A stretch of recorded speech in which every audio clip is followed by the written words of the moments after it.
Have you ever made a mistake? Were you labeled? Did it limit you in any way? Have you ever wished that people would see you for all that you are instead of what they assume you are? Sometimes when I do well on a test, my peers call me a nerd. They assume I'm naturally smart instead of working hard. And they don't see all the other things about me, like my hobbies and interests, like camping and working with kids.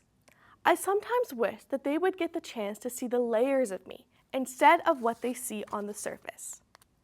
Take a look at this picture. Does it look familiar? It looks like classic high school stereotypes. The loners, the jocks, the popular kids, and more. Let's zoom in on Sarah. What labels might exist for someone like her?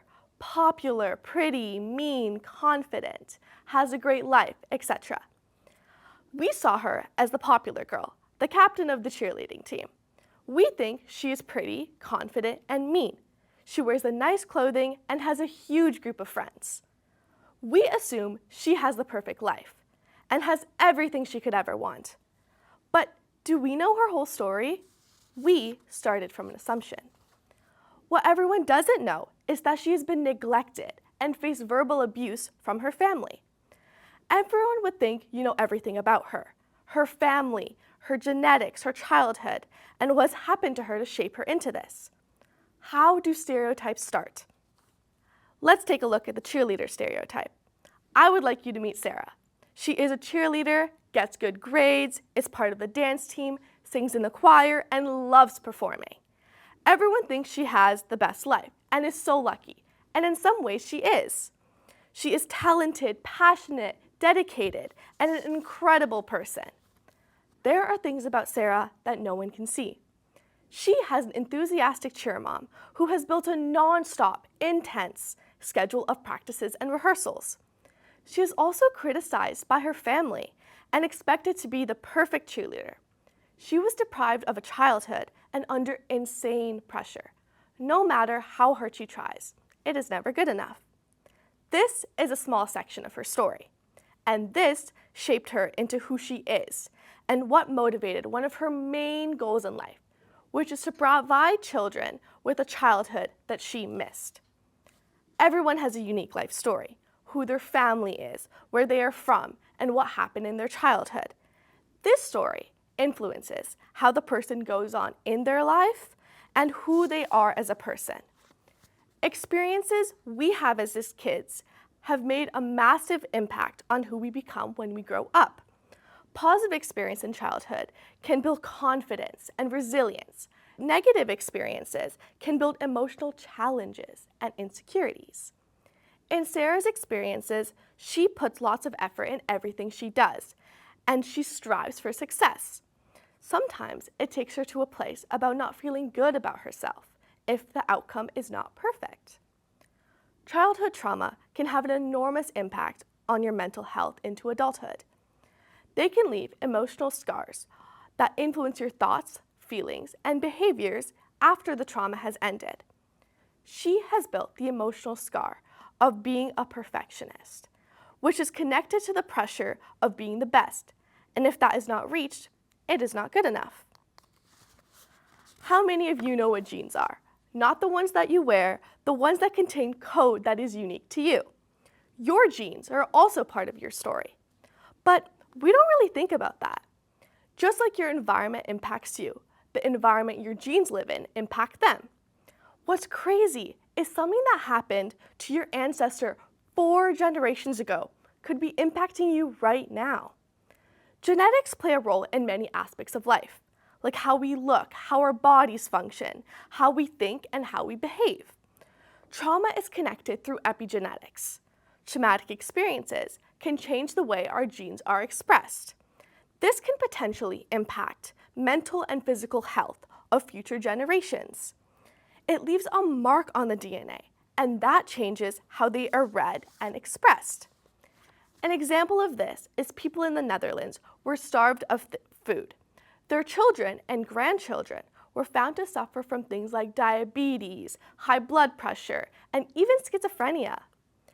Genes that were passed on had a memory of that trauma, sparking the question in the scientific world of how something can live on and be passed down.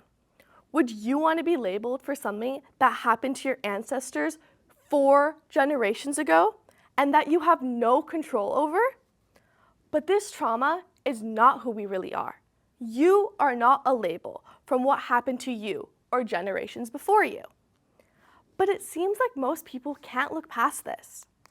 As humans, we tend to label others. Once we label someone, it works overtime to look for things that prove us right. That is what we call cognitive bias. It is when we only pay attention to things that confirm our opinions. No one should have to suffer the consequence of being an outcast because of a label that could actually be about a behavior caused by something that happened to their great-great-great-grandparents. Labels can lead to social harm. If Sarah felt unaccepted because she was being labeled as not good enough, it might take her to a place where she doesn't feel she has value and she doesn't want to exist anymore, and we could lose her. People like Sarah, who've been through a lot, are scared to make mistakes or overshare, fearing being judged again. So they hide who they really are. What if, instead of labeling them, we embrace them? We remove the limiting label, reminding them of who they really are. It's critical for us to interrogate our own cognitive biases when making decisions or interpretations of what we think are facts about people. Now, if we could just stop doing this, I believe we would be in a world that is a safe place.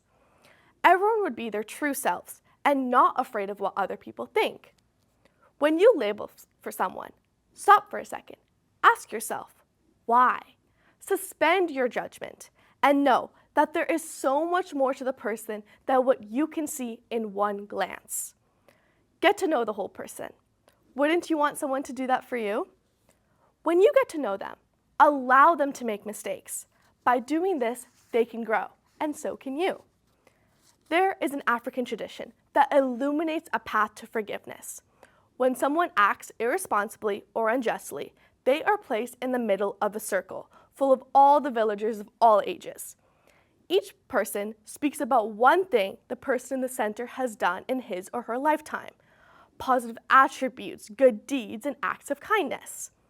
This is a tribal ceremony that happens for many days. Then a joyous celebration occurs, and the accused is welcomed back in. So, what can we learn from Sarah's story? It's a reminder that there's always more beneath the surface. The labels we place on others, often without thinking, are based on what we see at a glance, not the full picture. Everyone carries a unique combination of experiences, genetics, and emotions that shape who they are. When we judge someone by a label, we overlook their struggles, strengths, and dreams. Imagine how life could change if we paused before labeling someone, learn the whole story instead of listening to an assumption. By giving others the space to make mistakes and grow without judgment, we create a world where people feel cared for who they really are, not limited by the labels placed on them. Thank you.